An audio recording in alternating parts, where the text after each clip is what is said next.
I have a brother who's half retarded and half autistic. A very exotic combination, if any of the ladies are single.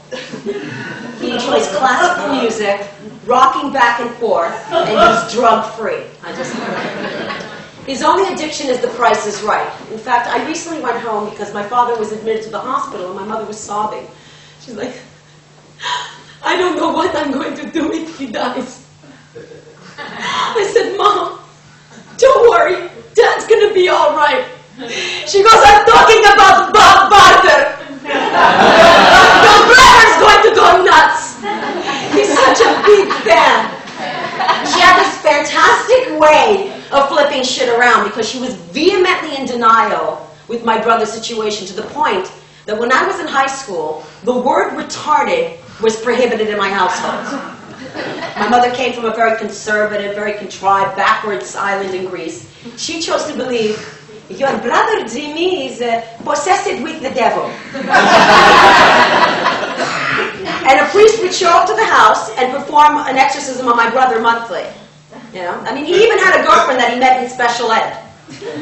This girl named Chandra. She was confined to a wheelchair, mumbled one word, and was in a constant state of drooling. My mother would look at her. Look at the way she looks at your brother. Look at her, Connie. Look. Listen, she's trying to say his name. Jimmy. Jimmy. And look at her. She's salivating with passion. My mother had what I used to call selective denial when it suited her, okay? And this usually occurred, this one occasion actually occurred during our Sunday family ride. Miss In Denial decided to take a part-time job as a special ed bus driver. How appropriate. And as a perk to the job, she had full usage of the mental mobile. Thanks to my father's winning crash record, it was our only family car, and we needed it for survival.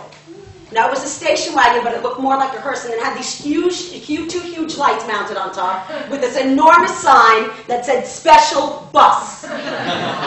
Just in case there was any confusion at first sight. It was real flashy, you know? It looked like a float in the Special Olympics parade. Now, the interior of the car looked more like Alcatraz. It had solid prison bars, separating the passengers from the driver should one of the nut jobs flip out and put the driver's life at risk.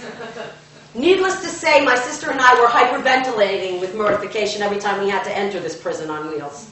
God forbid we saw someone we knew, especially Scott Brown, who I was fatally in love with, people. Captain of the hockey team, possibly the guy that's going to pop my cherry, my first husband. And there was no avoiding the outside world because my sister and I were equally pressed on either side of the car windows like bugs, with my hefty 250-pound possessed brother in the middle, who incidentally had to have his hands tied for every family ride with ropes to prevent a potential banging fit that could put the whole family at risk. My father was always our designated driver. This man is legally blind, legally. Wears glasses so thick, they resemble headlights strapped on the back of his head.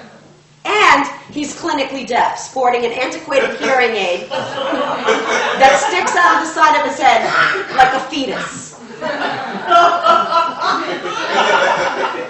So what we essentially have in control of our vehicle is the pinball wizard.